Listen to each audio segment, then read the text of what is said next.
అందరికీ శనార్థి ఆడలకు మంగళారతి ముందుగాలే ఉంటాయి మన ముచ్చట్ల నెత్తిరాతల గీతలే కదా సుడు రెడ్ లైన్స్. మంత్రి శ్రీధర్ బాబు సారు అట్లా పక్కకున్నాడు ఎందుకు? దూరం ఉంటుండట కొందరితోని పడనందుకు. గత ప్రభుత్వం ఉన్నప్పుడు బాగా తెచ్చిందట అప్పులు, ఈ సర్కారు కూడా బాకీ తెచ్చిందని దొరకబడుతుండ్రు తప్పులు. పంట నష్టానికి సర్కారు తరఫున గట్టిస్తారట పాయమాలు, కాంగ్రెస్ ఇచ్చే పైకంతోని రైతన్నలకు జరుగుతుందట మేలు. కోమటిరెడ్డి వెంకరెడ్డి సారు చుట్టే తిరుగుతుంది సిఏఏ లొల్లి, ముస్లింలు మంత్రి గారిని అడ్డుకొని అడుగుతుండ్రు మళ్ళీ. ఖమ్మం జిల్లా అదనపు కలెక్టర్ ఇంట్లో జరిగిందట దొంగతనము, జిల్లా ప్రథమ పౌరుని ఇంట్లో చోరీ జరుగుడు ఏందంటూరు జనం.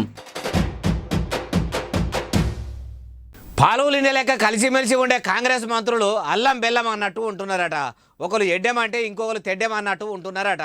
పాలకులం కాదు సేవకులము, అందరము రోజుకు 18 గంటలు అన్నీ మాట్లాడుకొని కలిసిమెలిసి పనిచేస్తున్నామని అనుకునే కాంగ్రెస్ లీడర్ల నడుమ కయ్యాలు అవుతున్నాయా అంటే అవుతున్నాయట, మాటలు బంద్ అవుతున్నాయట, కూడా దూరం ఉంటున్నారట.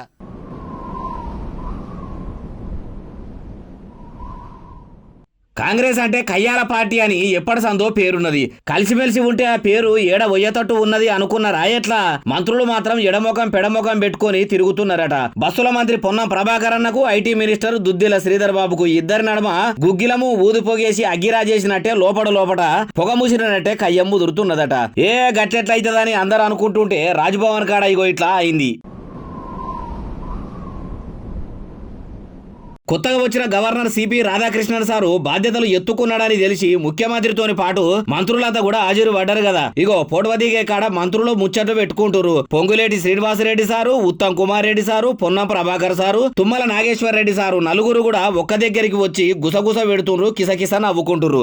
దూరంకెళ్లి చూస్తున్న దుద్దిల్లా సార్ మాత్రము దూరమే ఉంటున్నట్టున్నాడు గాని దగ్గరికి అయితే వస్తలేడు. దగ్గరికి రమ్మని వీళ్ళు కూడా అంటలేరు. మీరే చూడుండ్రి తుమ్మల సారు అంత సీక్రెట్ గా ముచ్చట ఏం చెప్తున్నాడో గాని అటు పొంగులేటి ఉత్తము ఇటు పొన్నం ముగ్గురు కూడా మూతులు దాపి చేతులు ఊపుకుంటా వంగిపోతుర్రు. ఇక ఈ వీడియోలో ఇట్లా శ్రీధర్ బాబు దూరం ఉండు చూసి మొన్నటి సంధి ఈనబడుతున్న లొల్లుల ముచ్చట్లు నిజమే అన్నట్టు ఉన్నాయి కదా అనుకుంటున్నారు ఈ ముచ్చట తెలిసినోళ్ళు.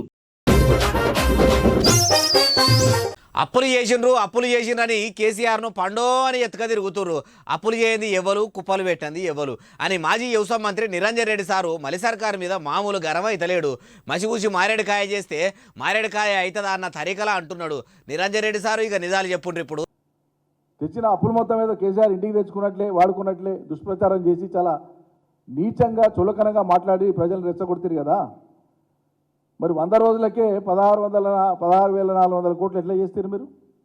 కేసీఆర్ సార్ అప్పులెత్తిపోయిందని బాగానే ఎత్తిపోడుస్తున్నారు. మరి మీరు చేస్తున్నది ఏంది? కాంగ్రెస్ అధికారంలోకి వచ్చిన ఈ 100 రోజులనే ఏం తక్కువ 16,400 కోట్ల రూపాయలు బాకీ తెచ్చిర్రు. మీరు తెచ్చిందాన్ని అప్పు అనరా? మీరు చేస్తే సంసారం, మేం చేస్తే వ్యభిచారమా? మీరు అప్పులు చేస్తే గొప్పతనము మంచితనము, మేం చేస్తే దుర్మార్గం దుశ్చర్యనా?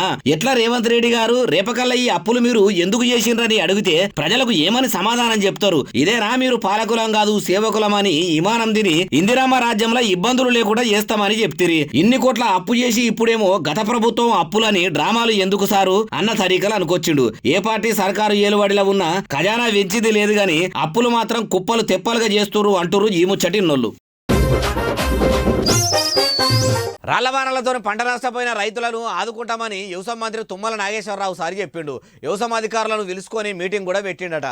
మరి అన్నదాతలకు పరిహారం ఎప్పుడు ఇస్తారట, ఎకరానికి ఎంత ఇస్తారు, ఏం కథ అన్ని ముచ్చట్లు తుమ్మల సార్నే అడుగుదాం. సారు చెప్పురి. కాబట్టి తప్పకుండా మేము మొదటి రోజు నుంచే అసెస్మెంట్ చేయమని చెప్పాము.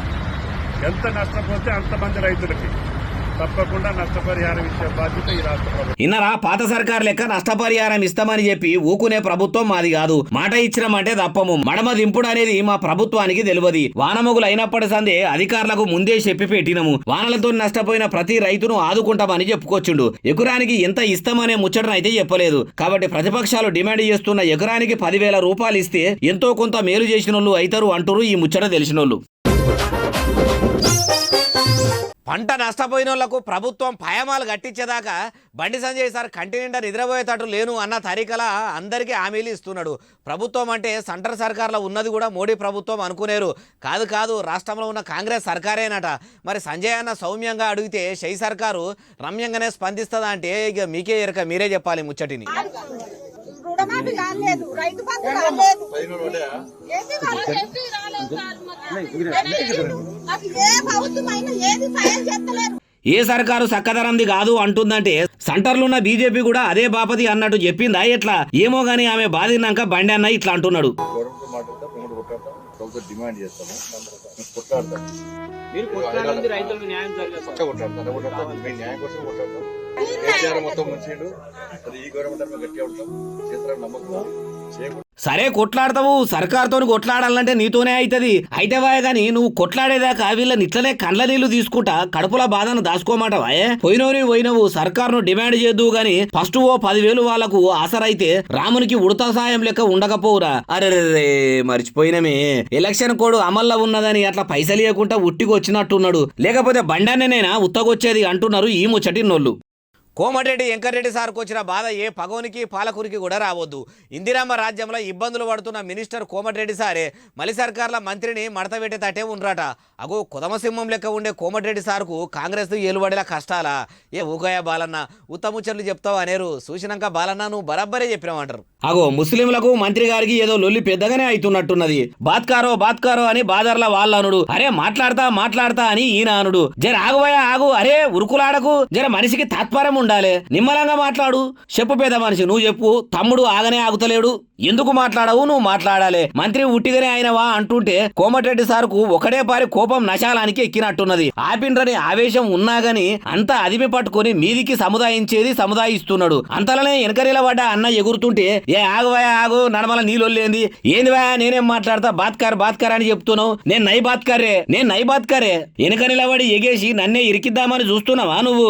నీతోని కాని పని అన్నట్టు అంటున్నట్టు లేదు. అరే భగవంతా, శంకర, నారాయణ, పరందామా, ఎంత పనా ఇలా లేచి ఎవల ముఖం చూసిన్నో ఈ మందలకెచ్చి బయట పడతానా అనుకోవచ్చు. सिटीजन्स ऑफ इंडिया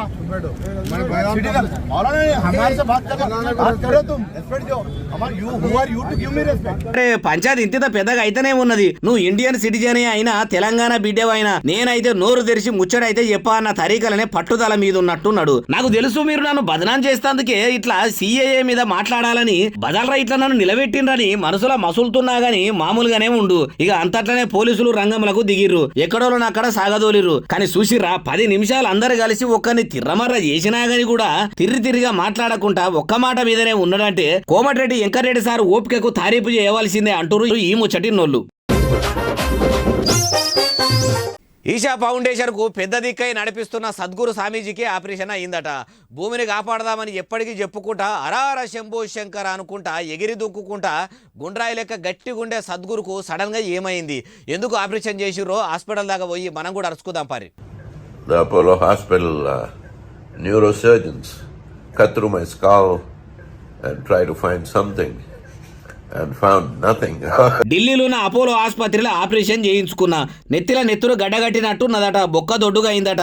ఇక నెత్తి నొప్పి ఎక్కువైతుంటే సద్గురు గారు మీకు సర్జరీ చేస్తే ఏ తలకాయ నొప్పి లేకుండా ఎప్పట్లేక ఎగురొచ్చు దుంకొచ్చు అన్నారట. ఇక వెంటనే ఆపరేషన్ కు మీరు ఏర్పాట్లు చేసుకోండి చెప్పి ఇంటికాడికి వెళ్ళి ఓ 2 జతల బట్టలు తేనరని ఇంటోళ్లకు చెప్పిండట. ఇక ఇప్పుడు నా పానం అల్కగా అయింది, ఎవ్వరు రంది పడకూరి, మళ్ళా ఇంటికి రాగానే కొన్ని దినాలు రెస్ట్ తీసుకుంటా, అటెనక సిక్కి ఆసనాలు వేసుడే, కళ్ళు మూసుకొని శ్వాస తీసుడే అన్నాడు. కాబట్టి సద్గురు అభిమాన సైన్యము రందివాడకూరి. కానీ ఈషా పేరుతోని ఇండియాలోనే అంత పెద్ద ఇకుమతి చేసిండంటే సద్గురు అంటే సద్గురే, చల్లగా ఉండాలంటారు ఈ ముచ్చటిన్నోళ్ళు. ఖమ్మం అడిషనల్ కలెక్టర్ నూతి మధుసూదన్ సార్ ఇంట్లో దొంగలు పడ్డారట. జిల్లా అదనపు కలెక్టర్ ఇంట్లో దొంగలు పడేంది, బిల్ కలెక్టర్ అని పోయి చిన్న కలెక్టర్ అని ఇట్లా అన్ననేమో అనుకునేరు. నేను అన్నది నిజమే. తెలంగాణ రాష్ట్రంలో కలెక్టర్ల ఇళ్లనే దొంగలు పడుతున్నారంటే ఇంకా కామన్ పబ్లిక్ ముచ్చటేంది. సరే కానీ ముచ్చటైతే ఇది. వారేవా తెలివి కళ్ళ దొంగలే ఉన్నారు కదా, ముందు చూపుతో మంచిగానే ఆలోచన చేసిర్రు. పోయేది ఉట్టిపచ్చి మనిషి ఇల్లు కాదు, ఏటూరు నాగారంలో ఉంటున్న అడిషనల్ కలెక్టర్ గారి ఇల్లు కాబట్టి సీసీ కెమెరాలు ఉంటాయని ఇషారా చేసి ఇట్లా శాలువాలు చెద్దర్లు కప్పుకొని వచ్చిర్రు. మెల్లగా సప్పుడు సాయి కాకుండా తంతెలు ఎక్కి మీదికి కూడా పోతుర్రు. మరి అదనపు కలెక్టర్ సారేనాయే, సెక్యూరిటీ కోసం పోలీసులు గిట్లా లేరా అంటే ఏమో ఉండొచ్చు. కానీ కలెక్టర్ సార్ ఇంటికి ఇప్పుడు ఎవరు వస్తారని గిట్లా పక్క వరిసే పరాకత వండుకున్నారు కావచ్చు. ఎన్ని దినాల సంది కలెక్టర్ సాబు ఇంట్లో పడాలని కమాలు కట్టిరో గాని ఇంత జొర్రి చేతికి అందిన కాడికి సామాన్లు చదురుకపోయిర్రో. అసలే కలెక్టర్ ఇలా ఎన్నో కొన్ని దొరకొచ్చు.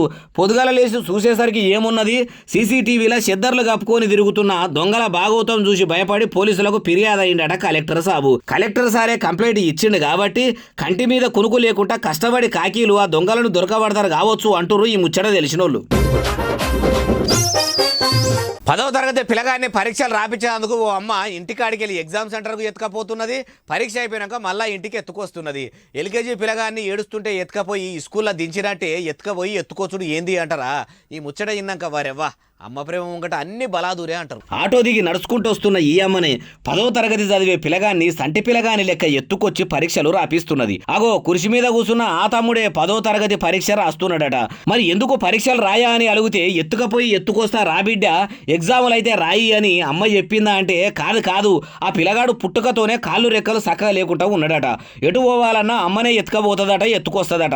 అంగవైకల్యం ఉంటేంది నా కొడుకు నాకు మహారాజు లెక్క అనుకొని అందరూ పిల్లలను చదివించినట్టు చదివిపిస్తుంది, సపర్యలు చేస్తుంది. అందుకే అంటారు చూడుండ్రి, ఎన్ని ప్రేమలున్నా గానీ అమ్మ ప్రేమ ముంగట అన్ని కూడా దిగదుడిపే. ఓ పిల్లగా ఇంత కష్టపడి నిన్ను చదివిపిస్తున్నది కాబట్టి నువ్వు కూడా మంచిగా చదువుకొని కొలువు కొట్టి అమ్మకు మంచి పేరు తీసుకురావాలి. ఆమె కష్టానికి ఫలితం దక్కేటట్టు పరీక్షలు మంచిగా రాయి. యాది పెట్టుకోండి సుమా, తల్లిదండ్రులు ఎంత మంచిగా చూసుకుంటే పిల్లలు కూడా వాళ్ళను అంతే మంచిగా చూసుకోవాలి. గాని కొందరు అడ్డాల నాడే బిడ్డల లెక్క ఉంటారు, గడ్డాల నాడు కాకుండా అవుతారు, అవ్వయ్యను ఆగం చేస్తారు. అట్లా కాకుండా ఉండాలంటే ఇటువంటి అమ్మల చూసన్న కొడుకులు బిడ్డలు అయితే మారితే బాగుండు అంటారు ఈ ముచ్చటినోళ్ళు. కరెన్సీ నోట్ల మీద ఉన్న గాంధీ తాత బొమ్మ లెక్క డాక్టర్ బిఆర్ అంబేద్కర్ సార్ బొమ్మ కూడా అచ్చు ఏపీయాలి, ఆర్బీఐ నజర్ పెట్టి అంగట్లకు విడుదల చేయాలంటున్నాడు ఓ అన్న. ఇంతకాయన ఎవ్వలు ఇప్పుడే బాబాసాహెబ్ బొమ్మను ఎందుకు ముద్రించాలంటున్నాడు అంటారా? నేను ఎప్పుడెందుకు ఆయన మాటలనే ఈనుండ్రి. కరెన్సీ నోట్లపై డాక్టర్ బిఆర్ అంబేద్కర్ గారి ఫోటోను పెట్టాలని మేము ఈ సందర్భంగా డిమాండ్ చేస్తున్నాం. ఎందుకోసం అంటే సర్వసత్తాక సామ్యవాద సర్వభౌమాధికార లౌకిక గణతంత్ర రాజ్యాన్ని నిర్మించింది doctor B R Ambedkar. Reserve bank of ఇండియాను ఏర్పాటు చేసింది డాక్టర్ బిఆర్ అంబేద్కర్. ఈనరా ఇది ముచ్చట. అన్న రాజ్యాంగం గురించి అంబేద్కర్ గురించి బాగానే చదువుకున్నట్టున్నాడు, లేకుంటే అంత పెద్ద పెద్ద మాటలు ఎట్లా చెప్తాడు చెప్పుండ్రి. ఏ మాట కామాట చెప్పుకోవాలి. భారతదేశానికి రాజ్యాంగాన్ని తెచ్చింది మాత్రం అంబేద్కర్ సారే కాబట్టి ఈ ప్రజాస్వామ్య దేశంలో పైసల మీద బాబాసాహెబ్ బొమ్మ ఉండు కూడా కరెక్టే. కానీ మన దేశ దౌర్భాగ్యం ఏంటంటే కష్టపడ్డోళ్ళు ఏడనో గాన రాకుండా కనుమరుగా అవుతారు. ఏ కష్టం తెలవకుండా అడ్డదారుల్లో వచ్చినోళ్ళు అందరికంటే మీదికి ఉంటారు, వాళ్ళదే నడుస్తుంది. దేశానికి స్వతంత్రం రాకముందు రాజుల కాలంలో కొందరిదే నడుస్తుండేది. రాజ్యాంగం అమల్లోకి వచ్చి ప్రజాస్వామ్య దేశంగా ఏర్పడ్డాక కూడా అట్లనే ఉన్నది అంటుర్రు ఈ అన్న మాట్లాడుతుంటే అసలు నిజాలు మాట్లాడుకునేటోళ్ళు. ఎంఆర్ఓ మీద భూబాధితులు పెట్రోల్ కుమ్మరించిరని తహసీల్దార్ మేడం తాయి మాయ అవుతున్నదట. కామన్ పబ్లిక్ కోసం కంటి మీద కునుకు లేకుండా కష్టపడే రక్షక బడులు రంగంలోకి దిగిర్రా. రెవెన్యూ అధికారి చెప్తున్నట్టు నిజంగానే ఆమె మీద పెట్రోల్ పోసిర్రా, లేకుంటే మేడం అబద్ధం ఆడుతున్నదా అన్ని తెలుసుకోవాలి కదా.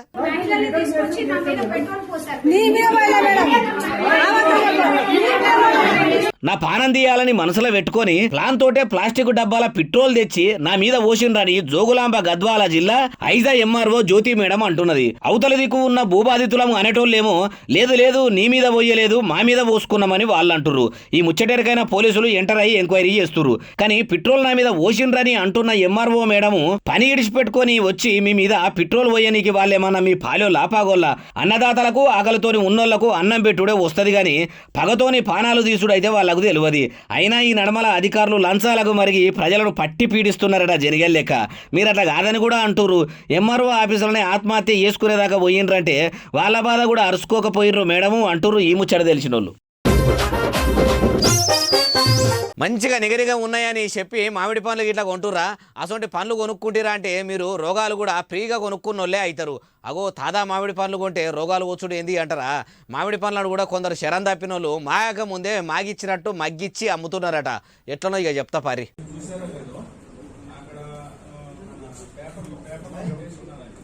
వరెవ్వ బంగినపల్లి మామిడి పండ్లేనో మరి ఏ ఊరియో గాని మస్తు ఉన్నాయి, చూస్తుంటేనే తినాలనిపిస్తున్నది కదా.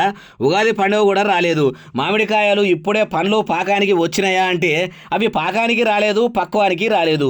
వచ్చేటట్టు అడ్డమైన కెమికల్ మందులు జల్లి కచ్చ మామిడికాయలను పసుపు పచ్చ పండ్లోలే ఇట్లా నిగనిగలాడేటట్టు చేసిర్రట. మార్కెట్లకు బుట్టలలో పార్సల్ పంపుతున్నారట. అగ్వా అగ్వా అగ్వా అనుకుంటా అమ్ముతున్నారట. ఇవి గిట్లా తింటే పైసలిచ్చి మరీ రోగాలు కొని తెచ్చుకున్నోళ్ళు అవ్వుడు గ్యారంటీ. ఒక బుట్టనో 2 తట్టలో కాదు, ఏకంగా 12 లక్షల రూపాయల మామిడి పండ్ల సరుకు ఇట్లా తయారు చేసిర్రట.